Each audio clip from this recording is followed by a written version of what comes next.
On my channel, I do a lot of coin roll hunting. And a lot of people always ask me, Rob, why do you spend the time to do that? What are you looking for? Is it really worth it to go through so much coins like you go through in hopes of finding something?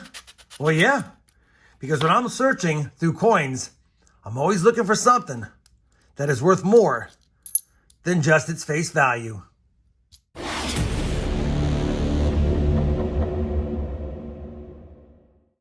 Hey everyone, it's Rob Finds Treasure. Welcome back to my channel. For today's video, I thought I would do something different.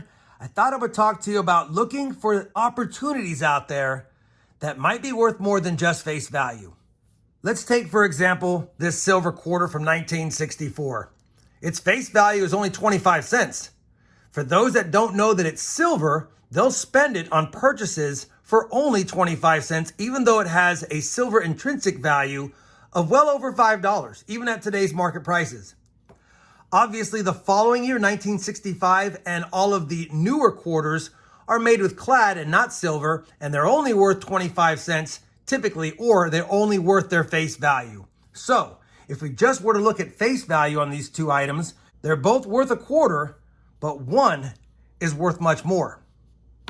For those of us who are aware of this, we're pulling silver out whenever we can find it, and we're happy to do so. But if you take it another step further, this 1964 could be even worth more than just its silver content. For example, if I were to look at it closer and inspect it for any varieties, I might find myself with a 1964 DDR. And if I were to submit that for grading and get a high grade like this coin, it might be well worth over $100. So, a coin that might only be worth face value 25 cents to most could, with a little bit of looking, be worth more, and with a lot more looking into, could be worth even more than that. Now, it doesn't just have to be silver or gold or things like that we're talking about. It could be anything. For example, I could find a 1976 Drummer Boy quarter, and again, it's clad, so it really is only worth face value. But if I were to take a closer look at that, perhaps I would find a DDO as well, and this is worth a lot more than just a quarter. So, whether it's gold, silver, or anything in life, you always want to take a deeper dive or a deeper look, because what you see at face value may actually present other opportunities for you to make some money. Now, you're probably asking yourself, what is Rob trying to get at? What's his point today? Well, as you know, I take a deep dive into a lot of the coins I look at. I take a deep dive into a lot of the silver that I try to buy, and I always try to find something worth more than its face value, not only to improve my stack, but also to improve my financial situation. And so I thought, wouldn't it be kind of cool today if I did a case study outside of numismatics and applied some deeper dive metrics, if you will, into something else? So with that being said, I do want to thank Gold Mining Inc. They are today's sponsor of the video, and I figured we'd use their company as a good case study to see if their company, where it's currently at, is worth more than face value. Now, before I delve into the case study on Gold Mining Inc., I do want to make the disclaimer that you guys know I am not a financial advisor. Any information I give in this video is for entertainment and informational purposes only. Should any one of you choose to invest in Gold Mining Inc., please do your due diligence in advance and only take what I say as just informational purposes only. Obviously, you'll also want to take in consideration your own personal situation and make sure that you never invest or put money into something without knowing all the ins and outs and the risks involved. That being said, let's do a deep dive into Gold Mining Inc. So the first thing I like to look at is take a look at their market cap. And in this case, it shows $217.6 million. Now, this is as of July 13th, 2023. So these numbers could be a little different today. But their market cap is $218 million roughly. They have $26 million in cash and equivalents. They have a 50% stake hold in Gold Royalty Corp shares for $52 million, and another 80% share in US Gold Mining Inc. shares. So if I add the 52, the 174, and the 26, I see $252 million in liquid assets. That means their market cap, before we do anything else or look any further, is under what they would have in liquid cash assets. That's already a good sign. Another slide that caught my interest was slide number 6, their gold equivalent resources.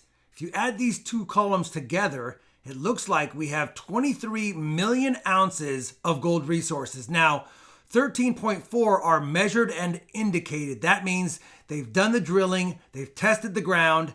That is a confirmed 13.4 million ounces in the ground that they can get out. Inferred means they've done some drilling, but not up to code just yet. Not enough drilling holes have been put out there. But based on the drilling holes they've done, they've got another almost 10 million ounces of inferred.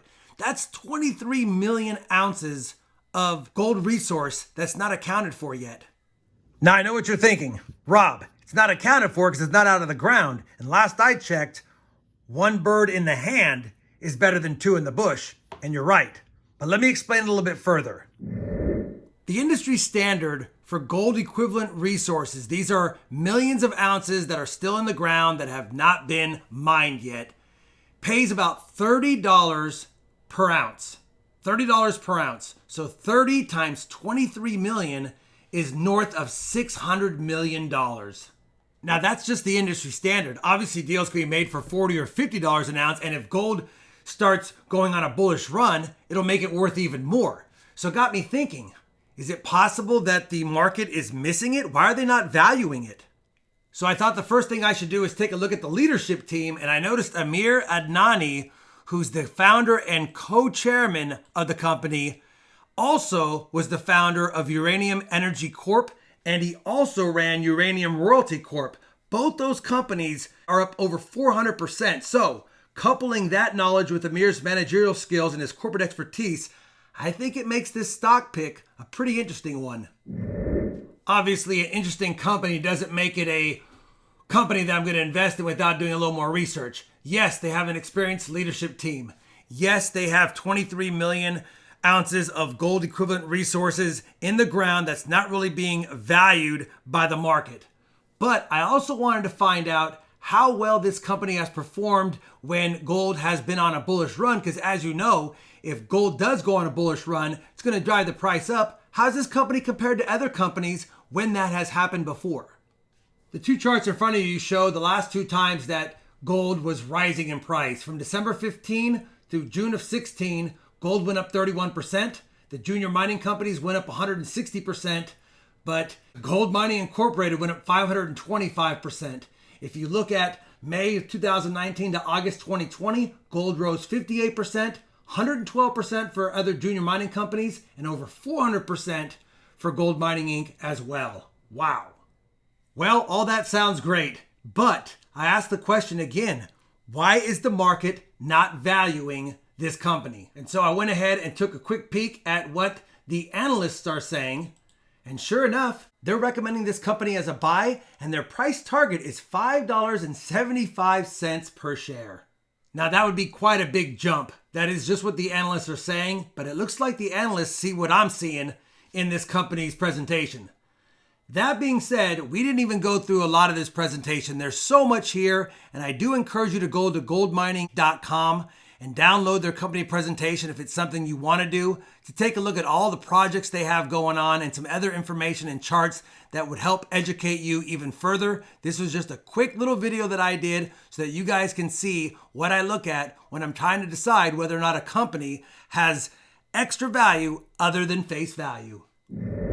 Well, that's going to wrap it up for today's video, guys. I know I don't normally do stuff like this, but I figured it'd be a fun one to do for you. Hopefully, you guys enjoyed it. I do want to make another quick reminder that, of course, you should always take all factors into consideration, your financial situation, the fact that I'm not a financial advisor. Do your due diligence, but if you have interest in the company, of course, I'll have links to them down below, as well as their stock ticker down below. Feel free to check them out on your own time, make a decision, and feel free to leave comments down below on what you thought of this company or of this video. Again, thank you for all of your time today. And as always, everyone, happy hunting and thanks for watching.